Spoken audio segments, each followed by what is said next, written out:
महाराष्ट्र राज्य परिवहन महामंडळ मध्ये सेवेत असलेल्या एसटी कर्मचारी संघटनेचे सचिव सदाशिव कचरे यांच्या सेवानिवृत्तीनिमित्त आज अकोले आगारात त्यांचा सत्कार करण्यात आला। यावेळी अकोले आगाराचे अधिकारी श्री भापकर हे कार्यक्रमाच्या अध्यक्षस्थानी होते। यावेळी कृषी उत्पन्न बाजार समितीचे संचालक बाळासाहेब सावंत, कोतुळचे सरपंच श्री भुजबळ, अमृत दूधसागर संघाच्या संचालिका सौ नंदा कचरे, कर्मचारी संघटनेचे नेते कैलास चव्हाण, बाळासाहेब गंभीरे आदी उपस्थित होते। यावेळी लाल परीची पूजा करण्यात आली। सेवानिवृत्त सदाशिव कचरे यांनी यावेळी आपल्या एसटीतील सेवेचा एकूण प्रवासच कथन केला। त्यांना यावेळी उपस्थित मान्यवरांनी शुभेच्छा दिल्या। आज दिनांक न्यूज मराठीसाठी अकोलेहून श्रीनिवास रेणुकदास। एकच सांगेल की गेल्या 90च्या दशकातले हे सर्वच कर्मचारी आज डीडी लोरे आहेत, आमचे मच्छिंद्र जाधव आहेत, मागे आता थोड्या दिवसात रिटायर होणार आहेत, काही झाले तुला बारदी आहे, आमचे दिलीपराव देशमुख सुद्धा पुढच्या महिन्यात रिटायर होत आहेत। 1990चा जो कालखंड आहे खऱ्या अर्थाने एसटीचा तो जर विचार केला तर अतिशय उमेदीचा आणि भरभराटीचा काळ तो समजला जातो। तुम्ही जर बारीक अभ्यास केला असेल तर नक्कीच गुपरे साहेब, सांगळे साहेब तुम्हाला लक्षात येईल।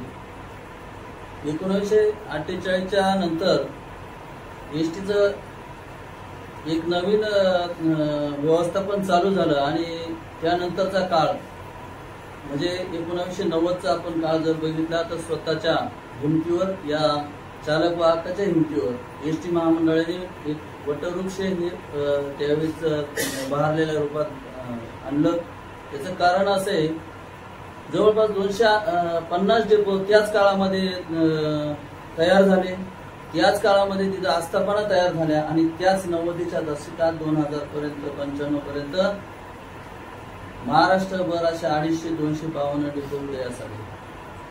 6 ठिकाणी रिजन ऑफिस, एक ठिकाणी मुंबई सारख्या ठिकाणी एक सेंट्रल ऑफिस, असा हा छोट्याशा रोपट्यातून त्याच 90च्या दशकामध्ये वटवृक्षात रूपांतर करणारे या आजचे सेवापूर्तीचे खरे मानकरी आपण त्यांना आज समजूयात। कारण उत्पन्न, खर्च आणि वजाबाकीचा जो भाग आहे इतर, तो राखण्याचं काम आणि उत्पन्नाचं खरं स्रोत असण्याचं जो वर्ग आहे तो म्हणजे चालक वाहक। आता एसटी मध्ये सर्वात महत्वाचा घटक ह्याच लोकांना समजला का जातो तर जवळपास 90% उत्पन्नाचा एसटी महामंडळाचा जो भाग आहे तो या चालक वाहकाच्या उत्पन्नातून आजपर्यंतचा इतिहास तो आपण बघत आलेलो। त्याच्यामुळे यांनी जे त्यावेळेच्या कमी पगारामध्ये श्रम, अति कमी माणसामध्ये कमी मनुष्यबळ, कमी व्यवस्थापन असताना सुद्धा अतिशय जोमाने कष्टाने त्यावेळेच्या ह्या राप मंडळाला उभारी देण्याचं कार्य केलेलं आहे। आणि म्हणून करता तो जो आज रिटायर होणारे जी व्यक्ती आहेत, खऱ्या अर्थाने एसटीचं भरभराटीला आज जो आपण महाराष्ट्रभर जो वटवृक्ष बघतोय त्याच्या सावलीला आपण आज जो उभा आहे किंवा त्याचा अनुभव किंवा त्याचा फायदा आज आमच्या छोट्याशा कार्यकर्त्यांना आणि कर्मचाऱ्यांना आज दिसत आहे। कामगारांनो, खऱ्या अर्थाने एसटी मध्ये कुठलेही काम करत असताना सर्वात महत्वाचा घटक नवे लक्ष्मीपुत्र जर या चालक वाहकांना समजलं तर वावगं ठरणार नाही। आणि अशा या जो उत्पादक घटक तोच अतिशय जोखमीचा त्यांच्यावरती नोकरी करण्याची वेळ आलेली आहे। नेहमीच चार्जशीट, कुठल्याही गोष्टीचा किरकोळ जरी काही प्रकार झाला तर त्यांना पीटीस धरल्या जातं, वेळेवर रजा सुद्धा मिळत नाही, कुटुंबाला फारसा जास्तीचा वेळ देता येत नाही, समाजामध्ये जाता येत नाही। कारण ज्यावेळेस समाजात आपण बघतो लग्न कार्य असतात तोच एसटीचा पैसे आणि सीझनचा भाग येतो। आणि म्हणून या ज्या एसटीच्या प्रशासनाचा जो भाग आहे याच्यामधून आपल्या सदाभाऊ असतील, अनेक जे रिटायर माणसं आज इथे जमलेले आहेत, त्यांना माझ्या मते कधीही वेळ समाजाला देता आलेला नाही। आणि यानंतर आता मला वाटतं सदाभाऊंना भरपूर वेळ आहे आणि तो त्यांनी आता ते सपत्नीक समाजासाठी तसंच आमच्यासारखे जे नवखे लोक आहेत यांच्यासाठी त्यांनी मार्गदर्शन वेळोवेळी आम्हाला सहकार्य. श्री सदाशिव सोमनाथ कचरे 30/6/2025 रोजी 37वी वर्षानंतर सेवा पूर्तवत आहे. तरी मी माझ्या वाहतूक शाखेच्या वतीने त्यांना सेवापूर्तीच्या शुभेच्छा देतो आणि त्यांचं पुढील आयुष्य भरभराटीचं आनंदाचं आणि निरोगी जाईल ही ईश्वरचरणी प्रार्थना करतो आणि थांबतो. कचरे साहेबांविषयी म्हणजे बोलायचं झालं तर ते अतिशय प्रामाणिक आणि मनमिळू माणूस. जेडेको मनी बघितलं, वाघ म्हणून काम करताना बघितलं, कुठल्याही प्रकारचा अपहार म्हणून लेखाकार म्हणून मी जे काम करतो माझं या वाघांकडे अपहार किंवा शॉर्टेज रकमेबाबत हे लक्ष ठेवण्याचं काम माझं असतं. पण त्या व्यक्तीबद्दल मला 3 वर्षामध्ये एकही प्रकारची तक्रार सापडलेली नाही. म्हणजे अतिशय प्रामाणिक काम. आणि त्यांनी ते काम सांभाळत असताना एक संघटनेचं पण एक नेतृत्व केलं, कामगार संघटनेचं, आणि त्या माध्यमातून त्यांनी कर्मचाऱ्यांचे प्रश्न सोडवले. ते प्रश्न मी बरेचशे वेळ त्यांचं ऑब्झर्वेशन केलं की त्यांनी एकदम प्रामाणिकपणे ते काम केलं. इष्टीचं काम करताना आणि कर्मचाऱ्यांचं पण समस्येचं त्यांनी निराकरण केलं. या अशा 37 वर्ष सेवेमध्ये त्यांनी जे प्रामाणिक काम केलं त्याबद्दल या इष्टी प्रशासनातर्फे तसेच माझ्या लेखा शाखेतर्फे त्यांना मी शुभेच्छा देतो. त्यांचे भव्य आयुष्य सुख समृद्धी भरभराटीवर साहित्य निर्माण झालं. आमच्या आगाराचे भाऊ सदाभाऊ कचरे आणि कुटुळगावचे सरपंच आणि आमचे मित्र रमेश भाऊ भुजबळ या कार्यक्रमाला आले. त्यांचं आमच्या कामगार संघटनेच्या आणि अकोला आगाराच्या वतीने मी त्यांचं आभार मानतो. आणि सदाभाऊंनी गेली 36-37 वर्षे सर्व्हिस केली.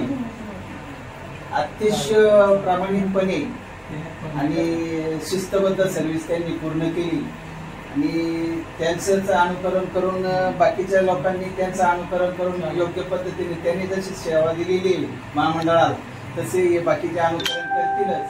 तसंच मी आणि मला संयोजकांनी मी जरा गडबडीतच आलो, काही झाली आणि त्यात बी मला बोलण्याचा योग आला आणि संधी दिली.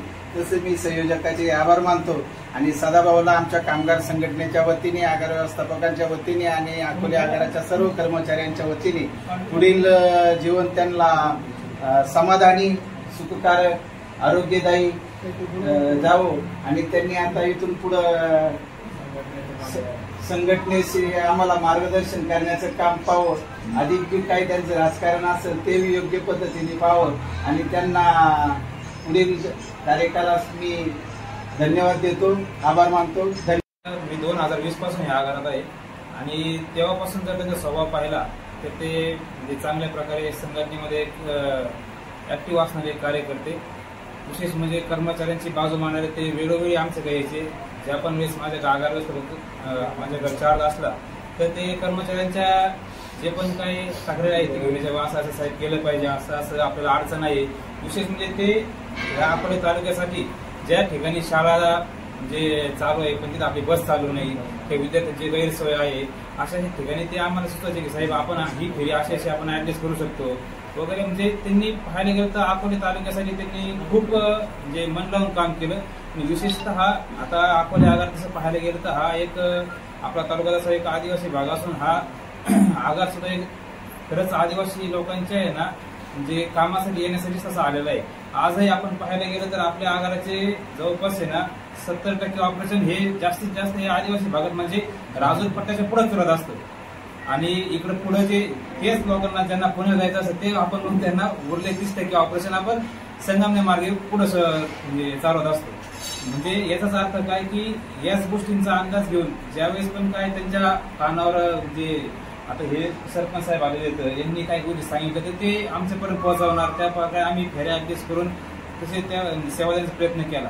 तसेच त्यांचा स्वभाव पाहिला तर एकदम शांत असून कधी कोणावर वादविवाद नाही, काय नाही, एकदम शांततेने त्यांची नियमित कामगिरी केली प्रशासनाला अडचणीत न आणता त्यांनी सगळ्यात मदत त्यांची कामगिरी केली व सर्व कर्मचाऱ्यांसोबत राहून त्यांच्या तक्रारींचं निवारण करून त्यांनी त्यांची कामगिरी केली.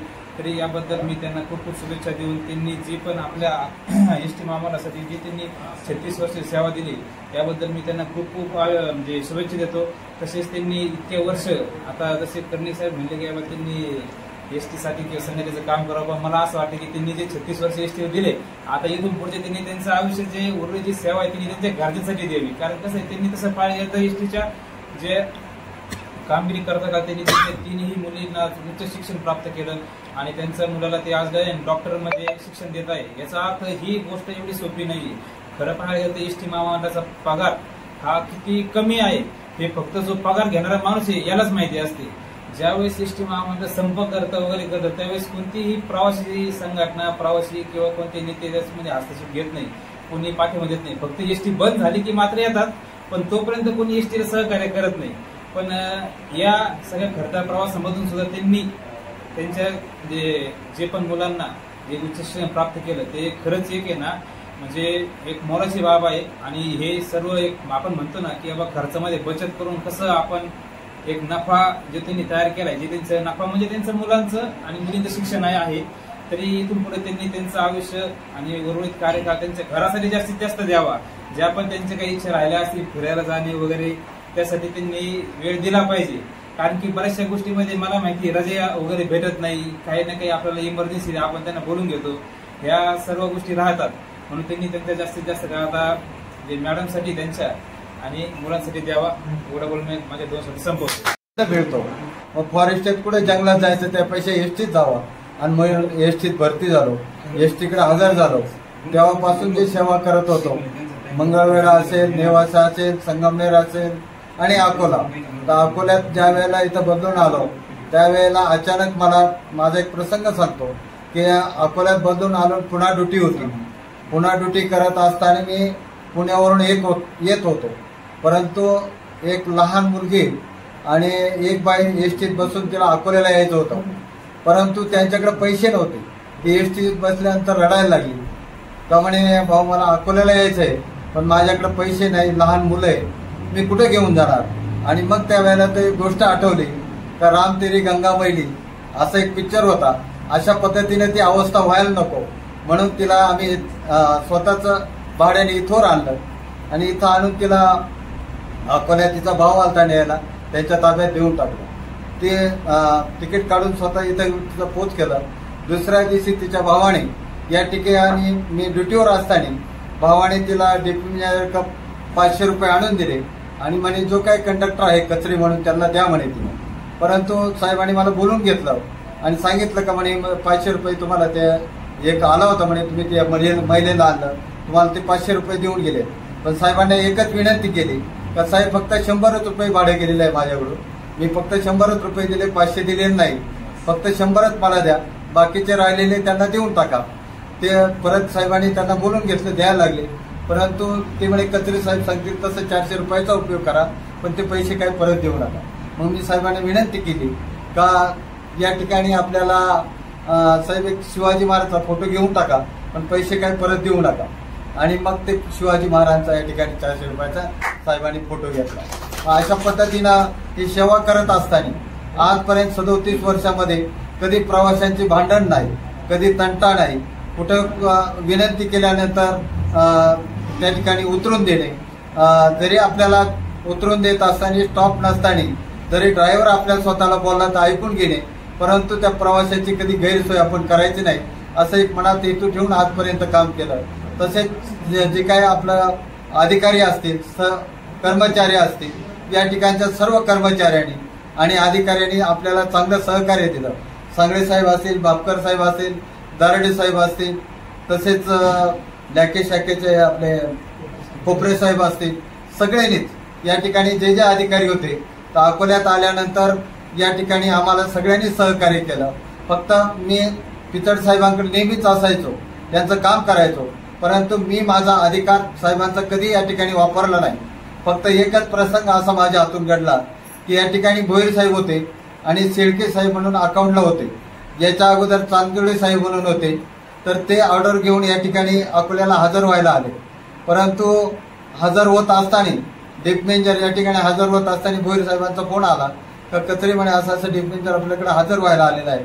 परंतु मग शेळके साहेबांचा फोन आला की म्हणे काही करा पण इथं हजर होता का म्हणे ते इथं आपला भोईर साहेबच असले पाहिजे.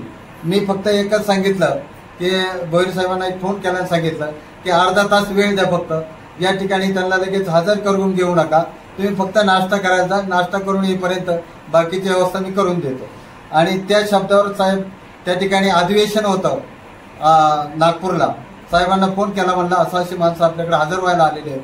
साहेब एक विनंती आहे की आपल्याकडं थोडंसं कार्यक्षम अधिकारी आज भोईर साहेब आहेत तर त्यांना कुठेतरी बदली द्या, आपल्याकडे हजर न करता दुसरीकडे त्यांना डेपो द्या असं मी विनंती करतो.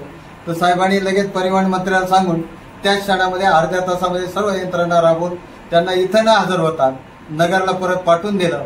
फक्त तेवढंच एक माझ्या हातून घडलं, नाही तर मी कोणत्याही कर्मचाऱ्याच्या बाबतीत असेल कोणत्याही बाबतीत असं कधीच साहेबांपर्यंत ओरड घेऊन गेलो नाही. अशा पद्धतीनं माझं एसटी मध्ये जीवन एकदम चांगल्या पद्धतीनं गेलं. मुलं बाळ आज एसटीच्या जीवावर मी फार मुलं बाळ शिकवले. एक मुलगी सर्व्हिसला आहे, दुसरी शिक्षिका आहे आणि तिसरी पण शिक्षिका आहे. म्हणजे मुली शिक्षिका आहे, मुलगा आज मेडिकलला आहे, तो 4थ्या वर्षाला शिकतोय. म्हणजे असं माझं हे जीवन आणि माझ्या या जीवनामध्ये खरोखरच अर्धांगिनी म्हणतात अशा माझ्या मंडळीनं सुद्धा डबा असेल काय असेल मला पूर्ण सहकार्य दिलं आणि मुलांकडे लक्ष दिलं आणि म्हणून आजपर्यंत मी इथपर्यंत पोहोचलो. तर अशा या एसटीच्या प्रवासामध्ये खरोखरच लालपरी मी ज्या वेळेला एसटीत लागलो त्यावेळेला लोक म्हणायचे की एसटी बंद होणार आहे, परंतु एसटी ही गरिबांची एसटी आहे, म्हणजे गरीब लोकांची एसटी आहे आणि ती कधी बंद पडणार नाही, यापुढे चालत राहील आणि चांगल्या पद्धतीने चालत राहावा अशी मी परमेश्वराकडे विनंती करतो आणि माझे 2 शब्द संपवतो.